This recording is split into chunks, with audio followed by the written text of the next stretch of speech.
Good morning. If you're out there this morning, if you are online this morning and you're watching the talk, please do say hi. And then I know who's here.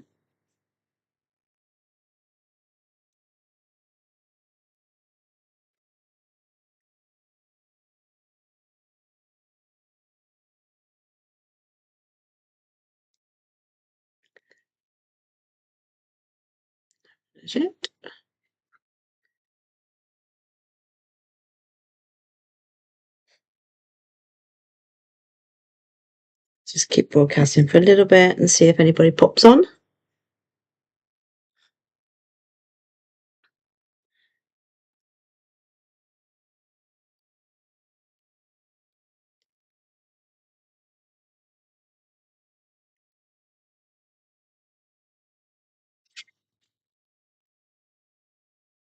Good morning.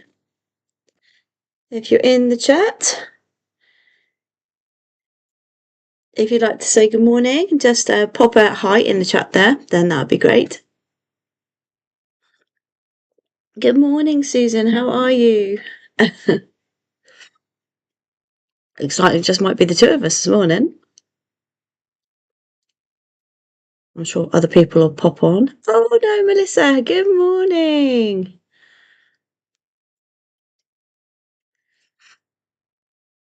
How are you today? I hope you're having a wonderful day. So we'll get started. We'll give it another minute and then we'll get started after that. So this morning we'll be going through the Queens of Egypt, or one of the Queens of Egypt, actually one of my favourite Queens of Egypt, actually, we were talking about this morning.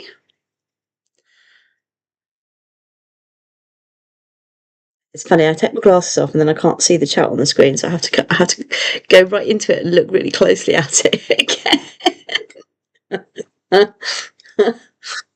I'll put these back on again so I can see what I'm doing. And do you like my mug? Look, compliments of the British Museum. It's the Rosetta Stone in mug form. It's one of my favourite things, actually. It's my second mug because I broke the first one. They're not cheap either.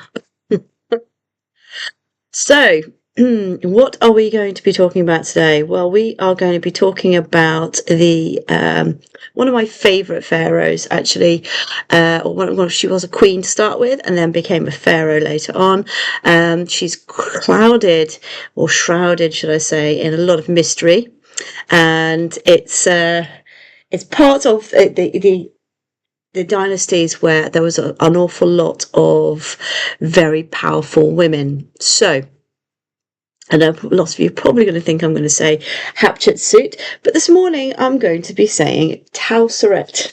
So, okay, so Hatshepsut. Good morning, Jane. How are you? I hope you're well. Thank you for joining.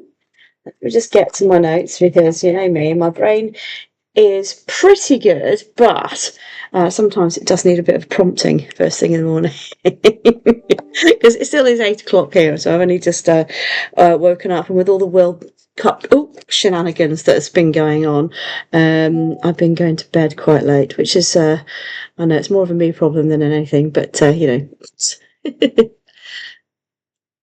So, Hatshepsut, let's go. So, first of all, I have a slideshow for us, so I can get into the slideshow first, and we can go from here, okay? So, good, I'm glad you're good, Jane. It's lovely having you on the tour with us this morning. So, who is Hatshepsut? So, Hatshepsut was actually a queen originally in the 19th dynasty, or towards the end of the 19th dynasty. There was one pharaoh after her, but she was one of the last known rulers, because it was kind of like the crossover period between the 19th and the 20th dynasty. She's recorded in Manthos, and was mentioned by Homer as well. So we have records of her of being around at the time of Troy, which is really interesting, and it's something that I want to do a little bit more research into, because we know that Helen of Troy came over to Egypt for a while. So was Hatshepsut sheltering her while she was in Egypt, which would be very, very interesting actually to find out that, because or try and figure that out, because it would make sense that these two strong women would, or this was a strong woman would take sympathy on Helen of Troy and hide her. So it'd be a very interesting subject to look into later on. While her solo independent reign could have lasted for perhaps 1 or 2.5 years, from 1191 to 1189 BC. Now, it's very difficult to know exactly what happened with Hatshepsut because there isn't much left of her reign, okay, which is a bit of a pain. So who was she? She was a queen to start with. We don't know her origins, unfortunately. Her origins are very mysterious. All we know is that she was actually married to Seti II. Okay, Seti II. So Seti II ruled for 5 years and 10 months. Unfortunately, he died, and then the throne was taken over by his son. Now, the problem is his son, Hatshepsut, didn't have any boys. So it had to go to one of the harem wives, and the eldest son was actually Septar. Now the problem with Septar was he wasn't pure blood, actually. He wasn't a pure Egyptian. So still, because there was an awful lot of things going on in ancient times where you'd have trade agreements and you'd have peace treaties, then foreign princesses would marry marry the pharaoh just to make sure that those treaties and those friendships were maintained. So Septar's mother was actually Canaanite. Actually, so she was Canaanite. So her son was half Canaanite, half Egyptian. Now, Septar was still very small or very young when he took over. So unfortunately, he couldn't rule by himself. So it was up to Hatshepsut to take over. Okay, so she co-regented with Septar while he was still young. Now, Septar started his rule, as I said, he was only young, he was 6 years old. And as you can see from his mummy, he had a deformity of his left foot, which we think is a clubbed foot, which we think that he might have got when he was still small, which was caused by polio. So he wasn't a very healthy young man at all, and he did die very early on into his reign, unfortunately.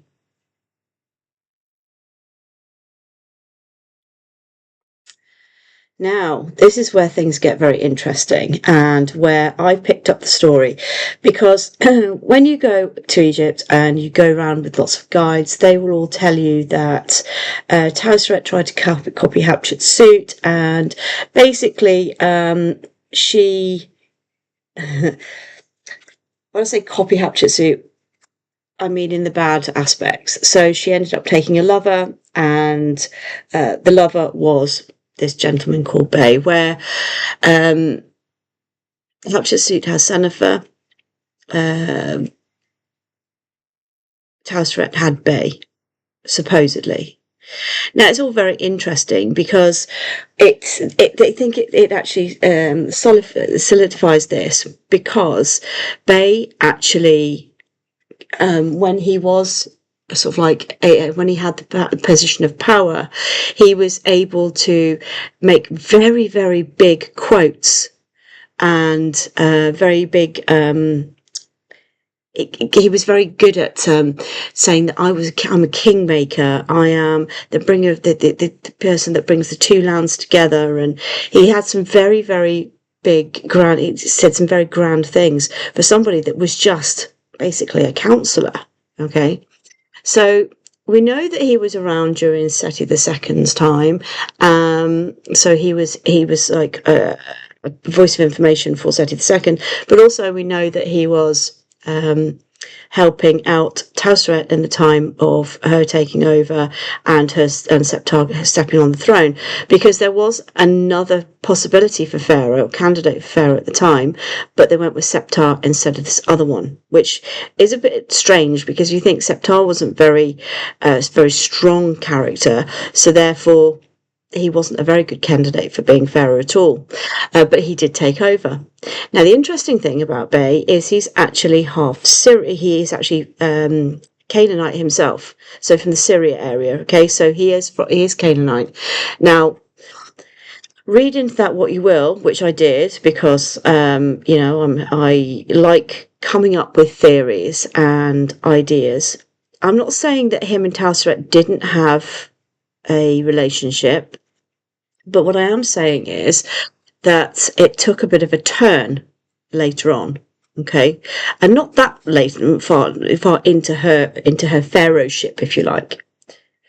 So we know that Bey was so brazen that he actually had a tomb built for himself in the Valley of the Kings. Now, this tomb is actually next to Seti II and Tauseret's tombs. Okay, so they are right next to each other, which is incredible. So you think, so again, if you are going down the romanticism side of things, you think, oh yes, he's built his tomb right next door to Tauseret's tomb, and it's she loved him so much that she actually had a tomb built for him in the Valley of the Kings. Now, I'm going to flip the script on this a little bit. I think it's because at the time he made himself very invaluable to the pharaoh. At the time, he was very good, possibly a very good talker, very good at communications with foreign envoys and things like this. Could obviously speak a different language and could communicate with the Canaanites and keep everything happy there. But I think it's very bold of him wanting to build his tomb in the Valley of the Kings. I mean, you had Ramosa, who was the counsellor for Ramses II. He's got, and into the Akhenaten eras, or was around those times, and he didn't even build his tomb in the Valley of the Kings. He had a lovely tomb in the Valley of the Nobles. So what gave Bey the idea that he could have this tomb in the Valley of the Kings? Now, it comes a bit later on that, so everybody assumed that, now bear in mind, as I said, there isn't much information left to Telseret because she was pretty much wiped off the map later on in history. I'll just read you a message, Melissa. Oh, is it midnight there? Bless you. I'm very honoured that you stayed up with me tonight.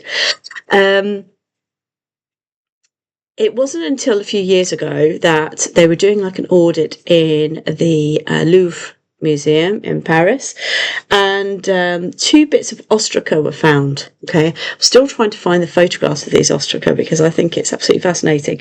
So there was 2 bits of ostraca. Ostraca are like pieces of pottery or pieces of flint stone. Anything that could be written on. So it's like little notes were put on to this ostraca, and it were handed out like letters, some of them. And these pieces of ostraca, one was found at one end of the museum, the other was found at the other end of the museum. And when they put these 2 pieces of ostraca together, they actually found that it actually came into one piece, and it was part of the same message. Now, the interesting thing about this ostraca was it said, and it was a note to the workers in the Valley of the Kings, that all work had to stop on the traitor Bey's tomb. Now, traitor. Now, it seems there was more to this on this ostraca, and what it implied was he was dead. He'd been murdered or had been killed, executed, and the work that was being done on his tomb was to cease immediately. Now, I find that absolutely fascinating in itself, because at the time of his demise, shall we say, because it actually tells us the year of Septar's reign, and he was still a young boy, so there's no way that he would have been able to, well, he could have done, I mean, he could have said, I want that guy dead over there if he wanted to, but he's still a child, so he would be leaning very heavily on his co-regent and also the rest of his council. So why would Bey have been knocked on the head? Now, if we go back to Septar's parentage and where Bey came from, Septar was Canaanite, or half Canaanite because of his mother, and Bey was full Canaanite. So there's a possibility there might have been some relationship or family connection between Bay and the princess that gave birth to Septa. Possible. Now, instead of it being that Bay was having this fantastical romantic relationship with Tauceret, how about it was more of a political move, that he was making himself invaluable, getting himself cozy with the higher powers, because actually what he was really thinking about was taking over. So maybe Tauceret had got the whiff of a coup being staged. So it would be very simple for him to be able to get the ear of everybody, make sure that he had Pharaoh in his back pocket, and then take over. Would have been very simple, wouldn't it, really, if you think about it, if he'd managed to get enough people. But if Tauceret had been quite smart and she'd kept him close, she would have been able to stop that in its tracks. And I think, personally, I believe that that's what's happened. I don't believe this whole thing of the romanticism of, them being together, and, the reason why she was erased out of history is because she had an affair with a foreigner, all this kind of thing. I don't believe that at all, but we'll get into that in a minute. Now, before we go any further, has anybody got any questions they'd like to ask? So please do. I've just dropped a link in the chat there for you. That takes me to my Buy Me a Coffee page. On there is listed all the up-and-coming tours that are coming in the future. Some of you, if you are in different parts of the world where it's a little bit later, they are sort of like, I usually do them 8 p.m. UK time. But if you're enjoying the ones in the morning and they are starting to do well, I will keep the 8 o'clock slots in the morning, and I will add some more slots for you guys too. So just let me know in the chat what you'd like me to do, and I will try and accommodate you the best I can. Also, these tours are free, but if you would like to drop me, if you'd like to buy me a coffee, please do follow the link there, and you can do that on my Buy Me a Coffee page. So thank you very much in advance. So let's go back to the tour then. So back to our slideshow. Now, another reason why people, well, we'll come back to that, but this, again, Tauceret's tomb and her temple, there's nothing left of them, or so we believed. We didn't know anything about Tauceret in the beginning until Flanders Petrie did excavate this area. Now, this, interestingly, is right next to the Ram Museum, which is Ramses II's mortuary temple. And this would have been a very big temple complex. But as you can see, there's nothing left of it except for foundations.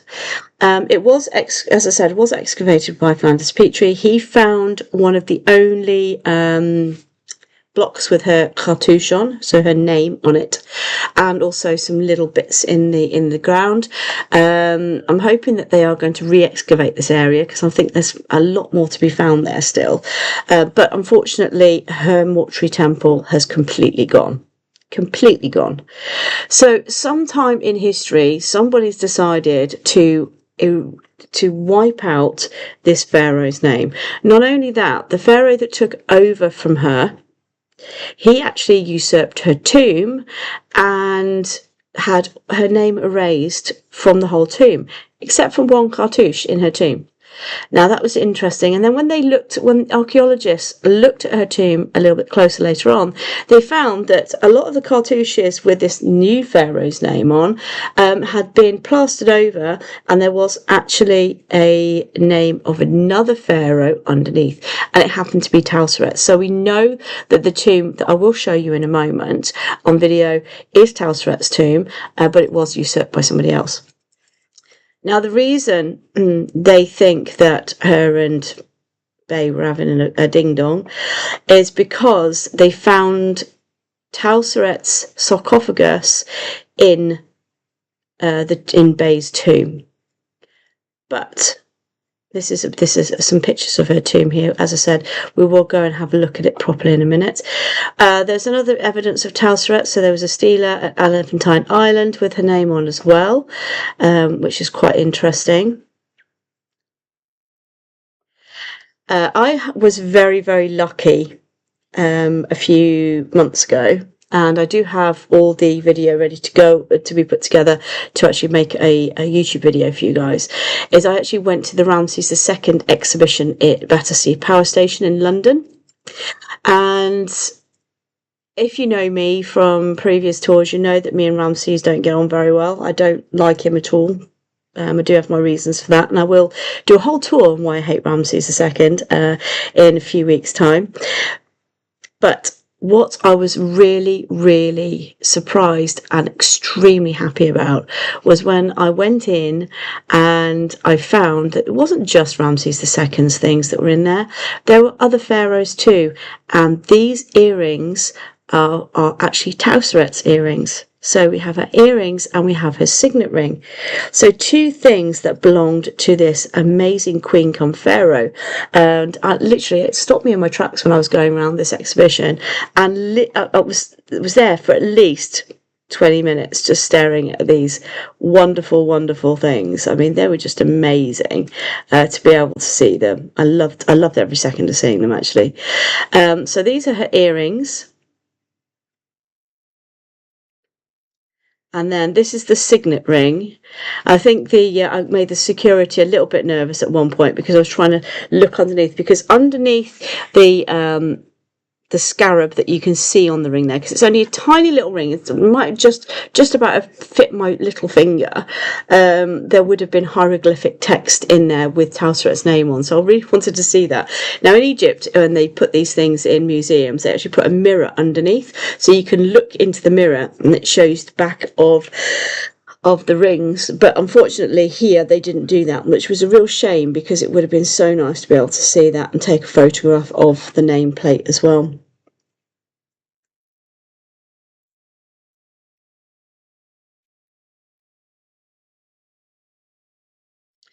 Oh, I think we just went past. Hold on, let's go back to that bit again. Oh, no. Why has it always managed to do this to myself? Let's go back to here, because I missed an important bit. Oh no, why is my slideshow being silly now? Bear with me a second. It does this every now and again. Right, I'll pause it. I was pressing the wrong button. Sorry about that, guys.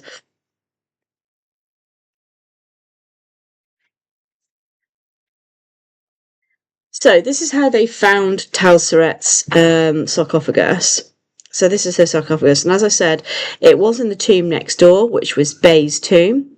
Now, why would they put her sarcophagus in there if, you know, they'd usurped her? Why didn't they just chuck her out? Well, they obviously had some respect for her, because if they thought that she was a traitor to her, you know, to her country, or that she was nothing more than just a mere queen, they could have moved her body to the Valley of the Queens. I mean, it was already there. The Valley of the Queens was started during the Ramesside time, so it would have made sense for her to go there, but they didn't. They actually kept her in the Valley of the Kings, and they used this tomb that had been, you know, halted during working time, and put her sarcophagus in there.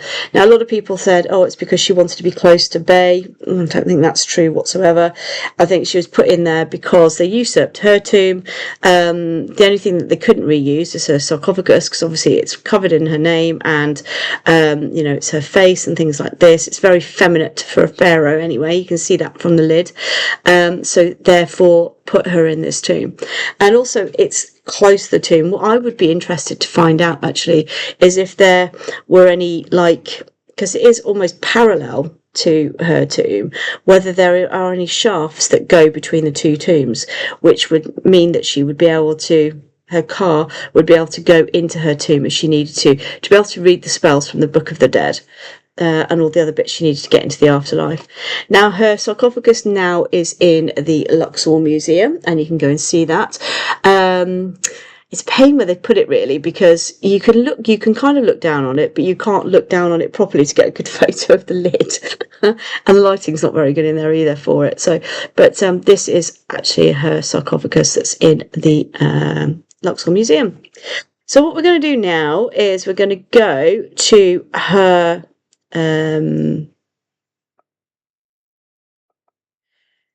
oh, let me just get this right, to her tomb in the Valley of the Kings. And don't forget, you can ask me any questions that you like. You've all gone very quiet this morning, but do have a look at this. Now, what we're going to do is I'm going to sit back and not say anything for a minute. Do watch this video, because this is of the tomb of Tausret Setnacht. Setnacht is the pharaoh that took over after Tausret, who usurped her tomb, and who was the pharaoh of the very first pharaoh of the 20th dynasty. After Seknat was Ramses III, which had all that murder mystery afterwards as well. So a very interesting time in history. So sit back, relax. If you've got a cup of coffee, do drink your coffee, and we'll watch this together.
Here you go, guys. That is Tausret's tomb in the Valley of the Kings. You can see one of the cartouches that I pulled up there was of her only cartouche that's in the valley. Very, very interesting tomb. Right next to, I mean, it's like a whole family collective there. So you've got Seti II's tomb, then you've got Tausret's, and then in front you've got Septar's tomb as well. They're all very similar in style, very similar, the styling of the 18th and 19th dynasty there. So very colourful, lots going on within those tombs. So really, really interesting tombs there. So, as I say, was Tausseret a villain? No, I don't think she was. Was she a naive woman that usurped a throne because she wanted to be like Hatshepsut? No, I don't think she was. I think she was coming into her kingship or into to rule the country to save it more than anything. I think there would be more evidence of her around, like the same as Hatshepsut, it was the golden age of Egyptian history. She was just another woman that actually took up the reins and managed to save her country, in my view, from being taken over by an invading force, by a foreign entity. And I think she did that well. Unfortunately, the way history books are written, the pharaohs that came after that wanted to get rid of any evidence of that. Now, one thing I do know about Egypt quite strongly is they do not like negative press, if you like. So even in ancient times, they didn't like negativity of any sort. So they would get rid of all the bad and only just present you with the good. And I think that's what's happening here. I think we went through a time where an invading force nearly took over the country, and nearly it could have been a very different Egypt if the Canaanites had taken over. And I think because not only, see, if it was a man that had done this, it wouldn't have been a problem. Now, it does make me wonder whether in her mortuary temple on the West Bank that we no longer have anything left of, whether it did actually have her battle with the Canaanites, and the story that actually happened. So if we did have access to be able to see that mortuary temple, maybe we'd have the information we needed. Unfortunately, we can't even find any blocks from it, so it's very odd. I mean, people say, oh yeah, it was used to build modern day Godna, so they used the bricks of that, but it went missing completely. I mean, there's nothing left. Even with in Medinet Habu, then they reused blocks from the Ram Museum. We know that those blocks came from the Ram Museum. So the fact that we've got no blocks left of this temple for Tausseret is it's mind-blowing, really. And it would be so amazing to be able to find them somewhere, even if it's just a little bit of text from this particular temple. So I find it all very, very fascinating. Again, one of my favourite pharaohs of the 19th dynasty. These women, they fought through a lot. They had to do a lot to get to where they were, and then they got no thanks for it in the end either. And a man came along and tried to scrub their name out of history as well. How rude. So I just think it's just incredible. How long or deep is the tomb? That's I just can't understand how they carved and painted enormous tombs without proper lighting. Absolutely right. And as we were going through that video, Susan, I'll show you actually. So you know that it was in two parts, right? Let me just get the interactive and take the sound off so I can take you through it a little bit. So we come down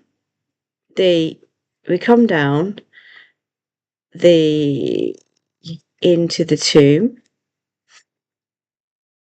I can find out. I can't remember off the top of my head how long it is, but I will find out for you in a second because I have my book, my trusty Valley of the Kings book, right next to me. Now, this chamber here was the original chamber. So Tausseret's sarcophagus was actually found in this chamber here.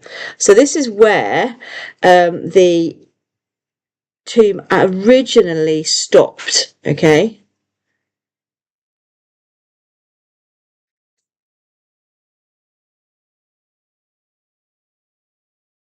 So you can see this.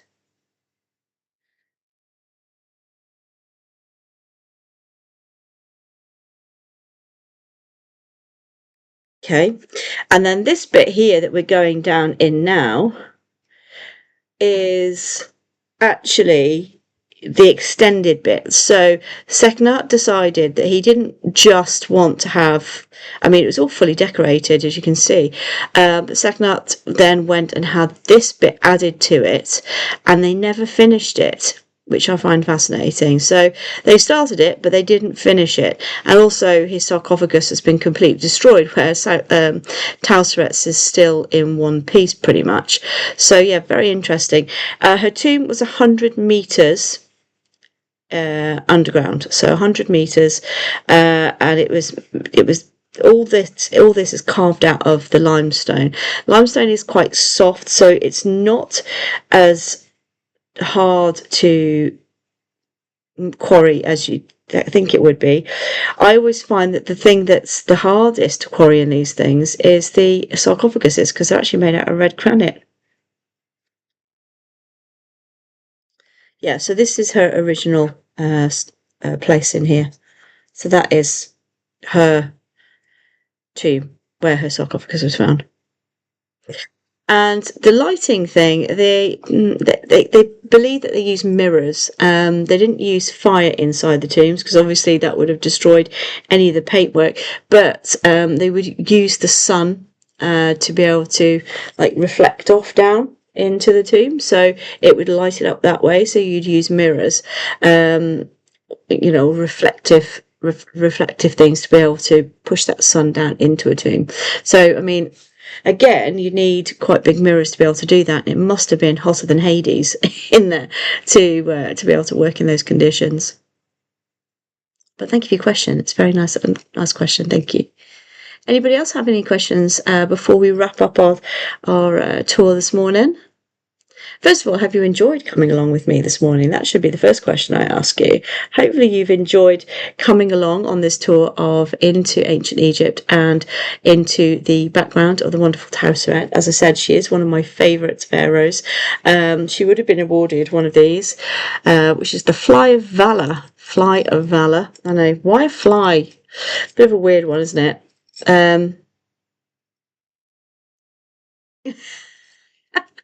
I know it is unbelievable, but if you think about it, if you reflect them, so if you have them going down in a zigzag shape all the way down, light doesn't fade, does it? So it would still be quite strong. So that is believed to have been the method in how they did it. But again, can you imagine having to do that? Incredible, right?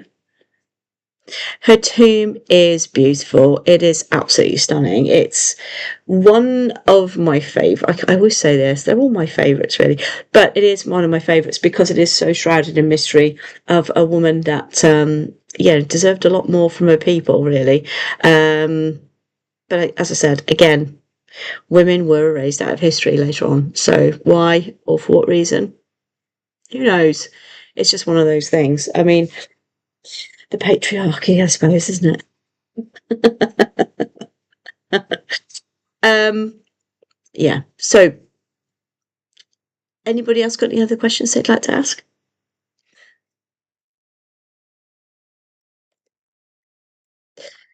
So again, I have put the link in for my Buy Me a Coffee page there. It has all my up and coming tours on there for you. Let me know if you are enjoying this time of day, and I can schedule to put some more in because it fits in just before I start work, so I can do that for you, no problem at all. I've got loads and loads of content. I did actually upload a couple of new videos onto my YouTube channel this week, so do check those out as well. I think it's Temple and a tune there. Hex the patriarchy. Absolutely. Oh dear, bless you. So yes, do take a look at that. I will be doing some more. I will, if there's anything specific that you would like me to do a tour on, do send me a message through my Buy Me a Coffee page. I can then have a look at that for you and then get something put up for you, no problem whatsoever. As I said, I do have still lots and lots of content to go out there for you. I may not be on boots on the ground in Egypt at the moment, but I can still bring a good tour to you virtually through here. So if you'd like to buy me a coffee, that would be very much appreciated. You can do that by following the link that I've posted in the chat there for you. Every bit of every penny goes towards helping me to put together the tours because the tours, because they do take quite a lot of research and a lot of time. So if you can, that's absolutely great. If you can't, don't worry, but do enjoy, and do tell your friends and family to come and watch me as well, because that would be really, really cool. Let's see if we can build up this community and get lots and lots of people on board here. But so that is it for me today, guys. Thank you so much for coming along. Oh, Melissa, thank you so much for staying up as well. Is it Melissa that stayed up till past midnight? Yes, it is. Thank you so much for staying up and coming on this journey with me. Thanks everybody else for coming along too. It's been an absolute pleasure. I've really enjoyed having your company with me this morning. Thank you very much for the questions. I look forward to seeing you all again very, very soon. I will post this week some more tours. I'll try and do it sort of like once a week, if not twice a week for you. And then what we'll do is we'll go from there, okay? And see how it goes. But until next time, thank you so much for coming along for me. It's been an absolute pleasure. My name's Lesley Hammam, and I've really enjoyed our little tour today. So you're welcome. So have a really, really great rest of your day, or in Melissa's case, a really good sleep, and I will catch you all again very, very soon. So stay safe out there, be good to yourselves, and until next time, have a great day.